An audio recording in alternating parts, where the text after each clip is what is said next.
Today, let's make a covering perfect for your mantle made out of triangles. Welcome, I do sewing and DIY related content, and this is another Stitchmas video, so 10 days of videos leading up to Christmas. And today I am making a mantle covering. I want to add 4 triangles pieces to my mantle. So first I did the math to figure out how long my mantle was, divided that by 4, and then figured out the size for each triangle. My mantle was 80 inches long, so I knew that I wanted to divide that into 4, so that'd be 20 inches. And then I wanted to give it a little bit of fabric on either side that will not be this main blue fabric. So basically what I'm doing is cutting out 4 triangles that are 19 inches long and then 10 inches tall. So if you know the Pythagorean theorem at all, I know that that's probably from high school a very long time ago, but basically that was how I figured out the length and then what these 2 shorter edges of my triangle were going to be.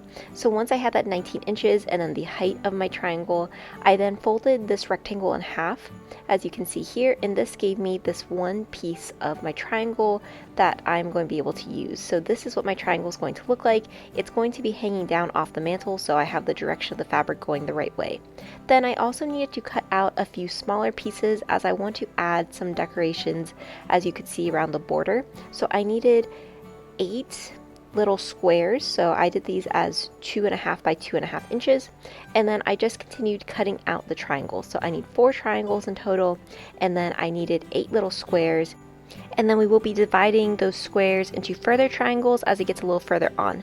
Then I also wanted to just have this very long 80-inch piece of fabric that is 6 inches wide, and this is going to be adding all of the triangles together as just a base for them, and that's going to be actually on the mantle itself.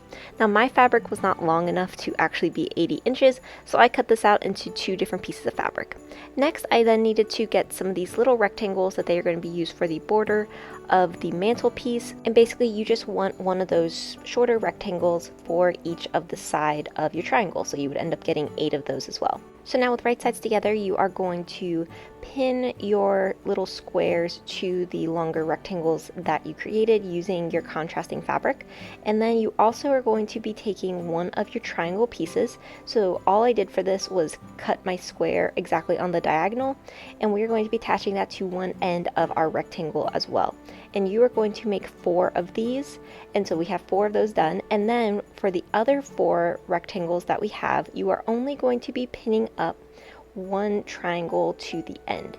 So what this is going to allow us to do is have that full matching set. So each triangle is going to get 2 rectangles with those 2 smaller triangles at the top, and then 1 square. So I found that this was a really simple way to do it. Again, this was more of me just going along trying to create all the pieces. So as you can see here, we have those 8 rectangles, and now it's just time to sew all the pieces together.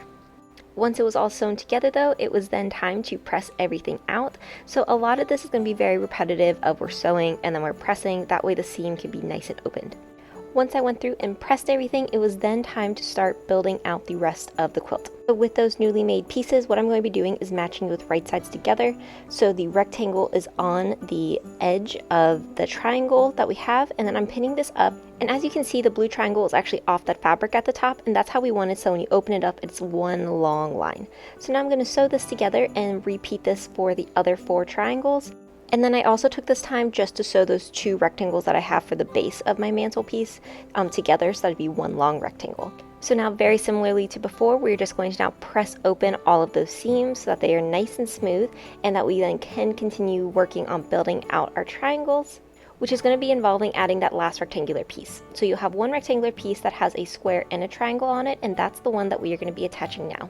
So with right sides together, you're going to be pinning this onto that other short edge of your triangle, and we will repeat this for all 4 of those triangles so that we have them all nice and neat and have this nice border, and we're just going to take a straight seam all the way along the bottom. So with this, you really want to make sure that your seams are lining up and that everything is coming together really nicely, as this is kind of the main element of the triangle. And once you have this done, we're just going to be attaching them together. So very similar to before, we're just going to press that out. And then this is now what it looks like when we start to lay everything out. So it looks really good. I'm really happy with it. My one little issue that I did make a mistake on was that I actually want these to be joined together. So I originally did it where it was 2 triangles, but I'm going to just take one of these triangles out and then pin them together at the very top, and then take a seam all the way across that tiny little triangle. That way these are joined and connected up there, and it'll be much easier to sew it onto that base piece for my mantle. So again, I know that this has been a lot of me just doing a trial and error as I go through, but I did find that this worked the best. So if you also have a little similar idea of you want to try this, I would highly recommend having those triangles be joined at the top instead of doing two separate triangle pieces. So once it was done, it was then time for me to pin that long rectangular piece I had to the triangles with the right sides together, so that I would be able to have this be just one very, very long continuous piece.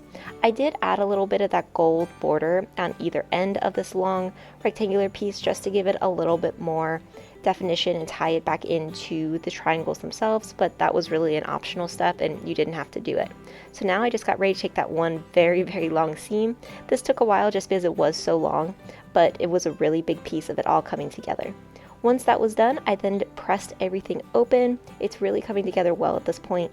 And the last step after we do this is for us to add the backing so that we aren't able to see any of the raw edges. So for this, I had a very long piece of the screen material, and I'm just going to be cutting off a little bit so that it can be one continuous piece. And I'm just going to be adding this on the back. So for this, I am not going to be quilting this out. I'm just leaving it as a very simple kind of table cover, the mantle cover. Since I'm going to be putting things on top of it, I don't want it to be too bulky or anything. So I just went through, cut out the fabric, and then I will be sewing these pieces of fabric together so that I can have that one longer piece. Once it was all cut out and prepped though, it was then time to start putting these all together. So with right sides together, I put the front onto the backing, and I'm just going to pin this up all the way around. I used quilting clips just because it was so large, but you could definitely use pins to do this as well. And then you want to make sure that you are leaving an opening. For this, I did make my opening be a little bigger just since it is a bigger piece. So it's probably going to be about 6 inches long or so, and then I'm just going to take a seam all the way around, making sure that I leave that opening. Once it was sewn up, it was then just time to turn it right side out, and with it all done, I'm going to press it out so it'd be nice and flat and smooth. And then we just have one more step, and that's actually doing the top stitching. So the top stitching, you just go around the outside. I took a very narrow, about an 1/8 of an inch seam all the way around, and this also closes up that hole that we did to turn it right side out, and this is what it looks like. I love how it turned out. I think it's perfect for the holidays, but you could definitely make these for any occasion. If you like this video, be sure to like, comment, and subscribe. Thanks.